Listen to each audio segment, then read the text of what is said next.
Hello, booktube. It is Julia. This is a very last minute video. I am still in my pajamas and robe, but I just wanted to pop on and make a video about my first quarter TBR. So let's get into it.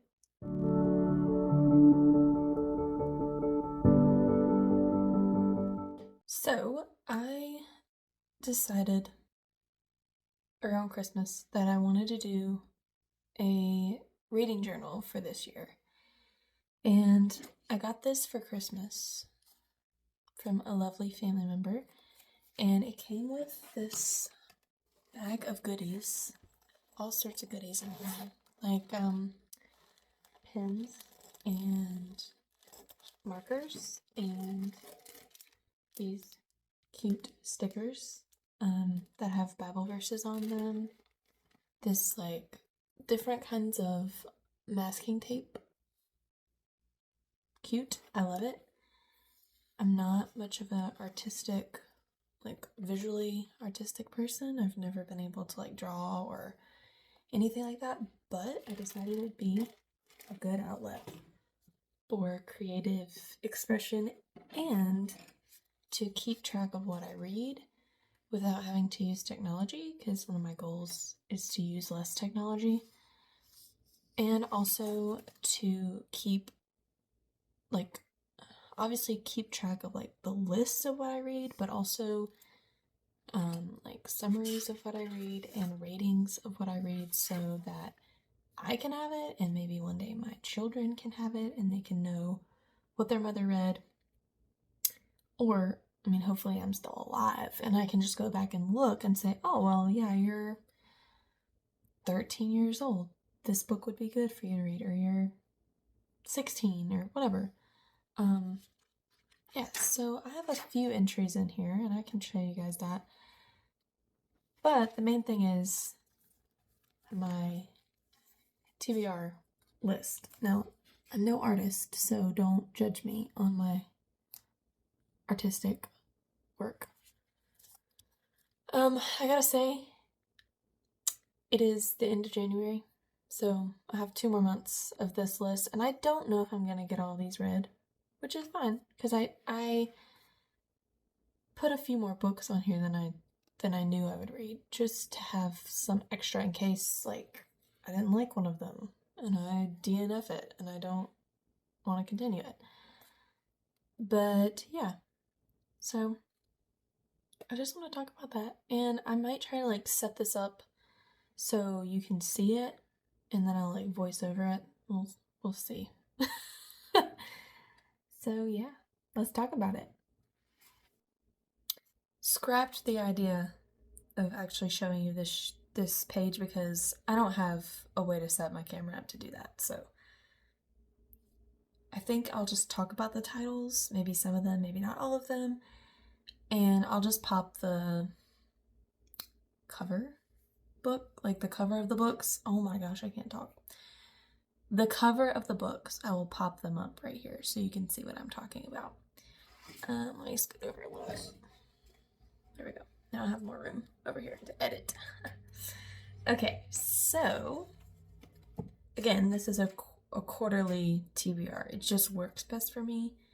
I don't have as much to think about. I don't have to do it monthly. I can just make a list. Right now it'd be like the end of March is when I would have to make my next TBR. Yeah, and it's not like these have to be read. These are just some of the books that I have discovered or heard about in the last few months and just think I'd like to read, and it's just a good way for me to keep track of that, because otherwise, like, I guess you could say I'm a mood reader, but I would be so overwhelmed by the amount of books that are possibilities, because right now I have Kindle Unlimited. I don't know if I'm going to keep it or not. The amount of books just on Kindle Unlimited alone is crazy. So, yeah. I would be overwhelmed. So that's kind of why I like to make a list, just to keep me in bounds and keep me, I guess, not like overstimulated by the amount of books that exist in the world, because it's crazy how many books exist, which is great because that means I'll have a lot of books to read for a really, really long time. Plus rereads, because if you love a book, you gotta reread it. This one, this is my favorite book ever. I might make a video all about Jane Austen, Pride and Prejudice one day. Not sure. I've read this 3 times, so, and will reread again. Just saying. You gotta reread the books you love. So, I got off topic. I'm sorry. Alright. I think I'll talk about the books that I've read off of this list so far. And then I can maybe talk about a few books that I'm looking forward to reading in the near future. So right off the bat, I talked about in my first video that I put out that I'm a part of the Francine Rivers Read Along, Francine Rivers Book Club that Oshina is doing. So the first book I read in 2026 was Bridge to Haven by Francine Rivers. And let me see what I gave it in my review, because I have my page for that one right here.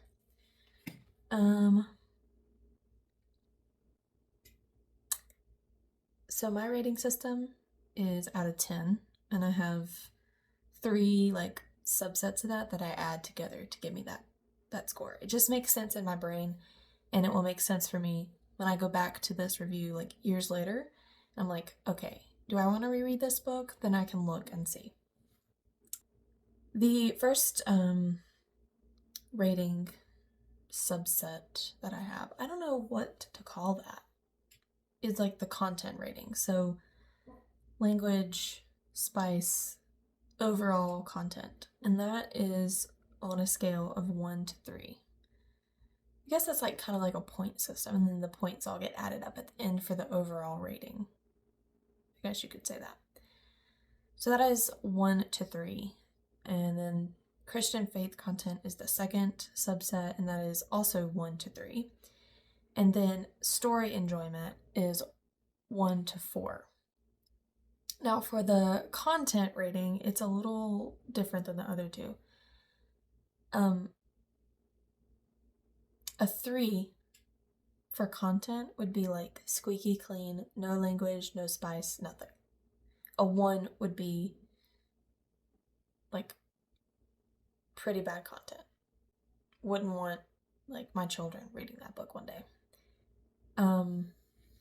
If it was that bad, I probably wouldn't finish it. So Christian faith content, 1 through 3, 3 being excellent faith content, 1 being little to no faith content. Now, if I was rating like a secular fiction book, I would probably have a different rating system for that, but I haven't gotten to that point in this reading journal yet, so I'll cross that bridge when I get there. And then story enjoyment is rated 1 through 4. So I give myself a little bit more room to be descriptive within that system with the story enjoyment, because it's important. If you like the content and the faith is great, but if you don't like the story and you don't like the characters, then what's the point? You know what I'm saying? So anyways, for Bridge to Haven, I gave it a 2 for content, just because there is some adult content in it. Not like sex scenes necessarily, but it just talks about heavy topics. Faith was a 3 out of 3. Great faith content. Story enjoyment was a 3.5. It never fails that I get interrupted when I'm filming. Sorry. My husband called me, so. What was I saying? Story enjoyment for that one was a 3.5 out of 4. I really enjoyed that story. Cried multiple times, laughed. Like, I was crying and laughing within the same page sometimes. It was great. this was my first Francine Rivers book, so loved it. I'd say wouldn't recommend it for like anyone under the age of 18, depending on the person that you're recommending it to. I read Scars of the Revolution by Megan Soja. I don't know how to say her last name.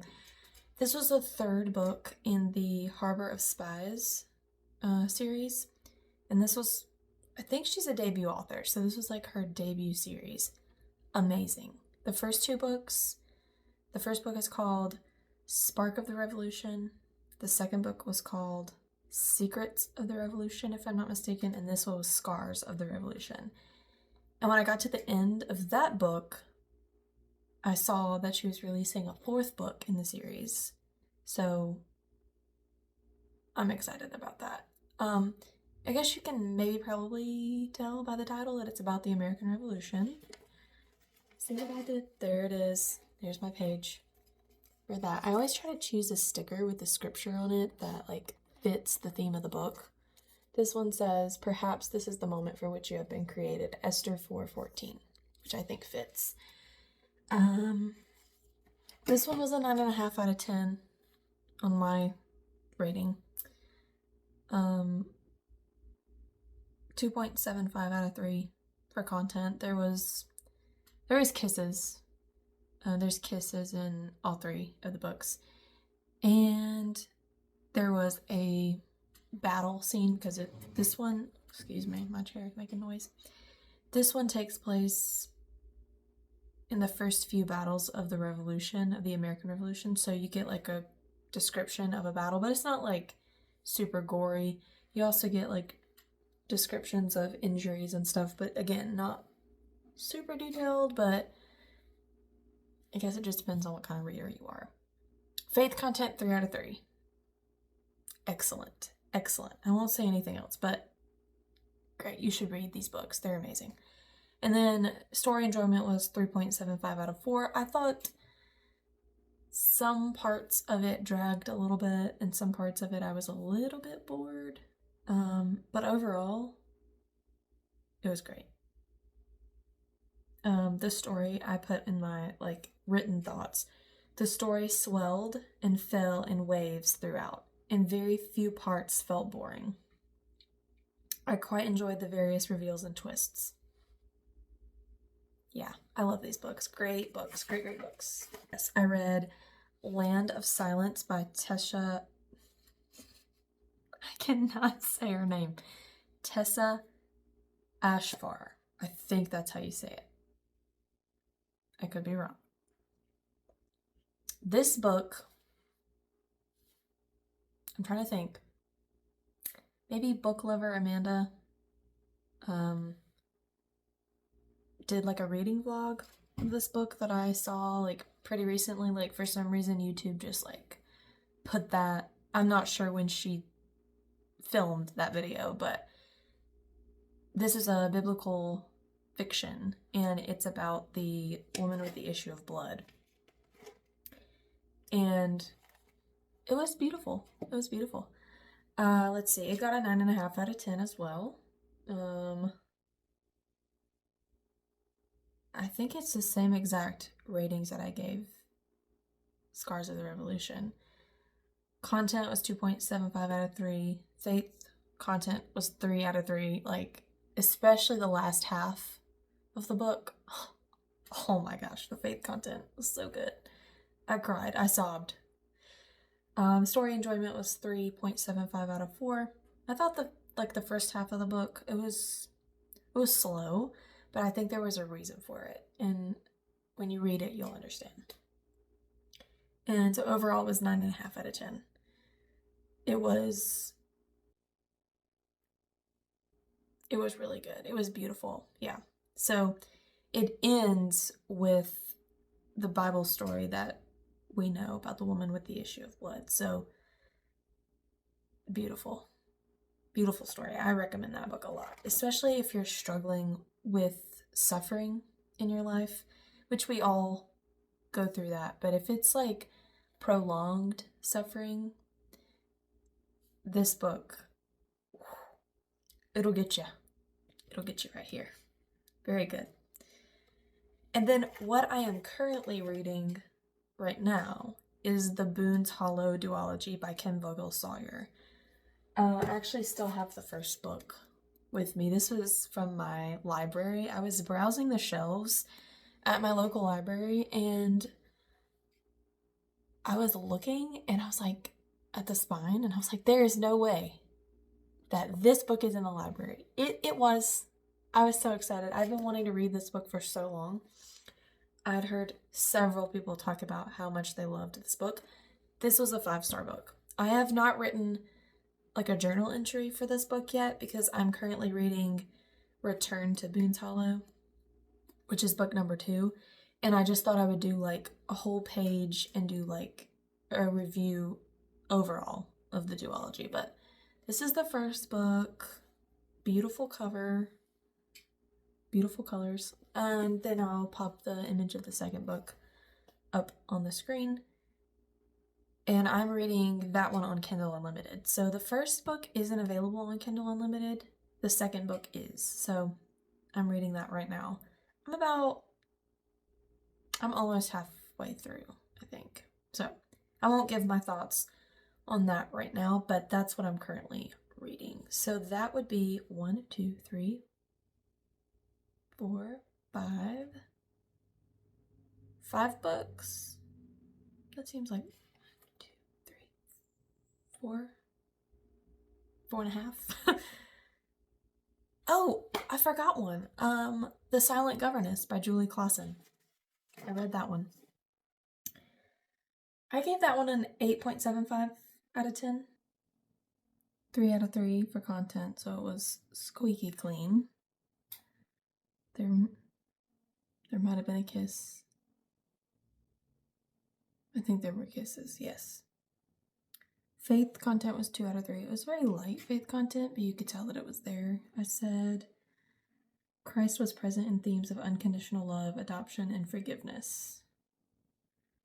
And then my story enjoyment rating was 3.75 out of 4, so 8.75 out of 10. Yeah. Good, cozy book. Can't really ask for more than that from Julie Clausen. She's just a master of her craft when it comes to that, so. And as for the rest of my TBR, the next 2 books on the Francine Rivers read-along are The Lady's Mine and The Atonement Child, and I have no idea what they're about, but those are the next 2 books for the read-along that Oshana's doing. So those are obviously on my quarter 1 TBR. And then I actually have this book, Little Women by Louise. My book just fell over. This one was holding books back from falling, sorry. Little Women by Louisa May Alcott. Look at this edition. Look at that. I just have to show this off because it's super cute. Isn't that cute? I love books like this. I got this at Marshall's for $10. And Sense and Sensibility, which I've already read. But yeah, this is one of the classics on this quarter's TBR. And yeah, I'm excited. It's thick, but I'm excited to read it. Seems like a very cozy read, so excited about that.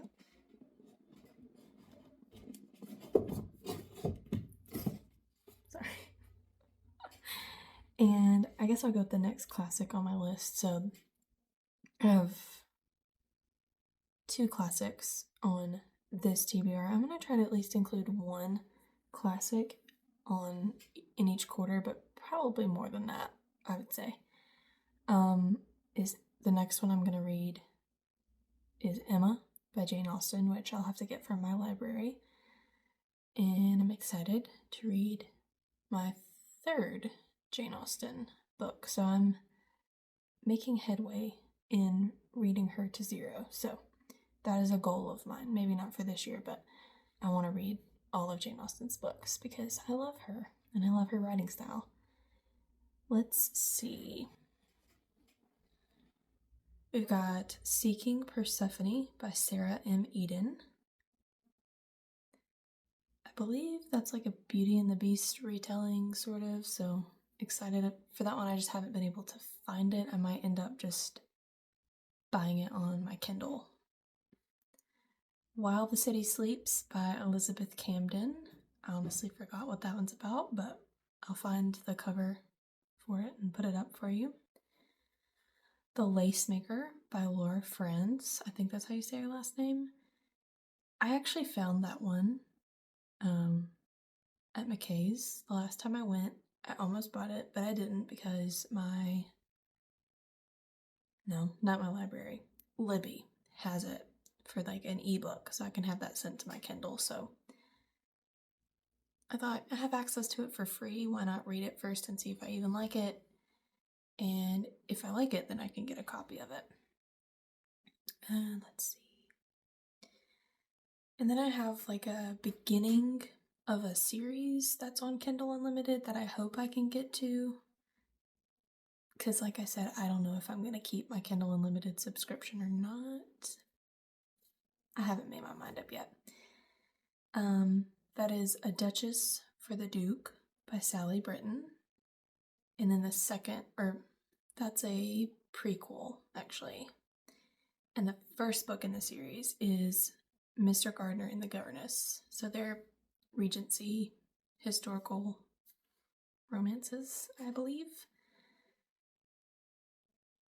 Then we have Second Impressions by Pepper Basham. Pepper Basham is an author I have read. I read Sense and Suitability. So this one I believe is a contemporary romance, and I can't remember exactly what it's about, but it's something to do with Jane Austen, so I definitely want to read that one. The Seaside Homecoming by Julie Klassen, which is the third book in the On Devonshire Shores series, which I've read the first 2 books in that series, and I would like to finish the series. I just have to find that book. It's not like a super big priority for me right now, because I'd really like to read it later on, maybe towards March, but I need to find the book. So I'm hoping my library gets it soon because they have the first 2 books in the series, so maybe they'll get it in. And then we have My Stubborn Heart by Becky Wade. That's a contemporary, and I've heard Becky Wade is like so good, so I want to read at least one of her books to see how I like it. Let's see. Oh yes, Edenbrook by Julianne Donaldson. I've heard really good things about it. And then the second book in that same series is called Blackmore. Those are both Regency era romance. I've heard that Edenbrook is like Jane Austen-esque. So, of course, I'm going to try that because I love Jane Austen. The Secret of Pembroke Park by Julie Klassen. Speaks for itself. I love Julie Klassen, as you can tell. In Search of a Prince by Toni Shiloh. I've heard this one's like a retelling of The Princess Diaries, the movies, where she finds out she's a princess when she's like a teenager. I think this main character is like an adult at this point, so cool concept. I like that trope, I guess you could say. Mind Games by Nancy Meale. I think that's part of a series, and it's a suspense, maybe? I can't remember. A Beautiful Disguise by Rosanna White. A Noble Masquerade by Christie Ann Hunter. And I think that's it. So that's my list of possibilities, just to kind of keep me on the right track. Because, like, if I don't have a list to pull from, I will get overwhelmed by all my choices, and then I won't make a choice, and then I won't read. So this is what works for me. You don't have to do this. Obviously, you can do whatever you want. It's your reading journey. It's your reading life, but this helps me stay on track and read books that I enjoy. So, yeah. That's all for this video. Thank you for watching, and I'll see you next time. Bye!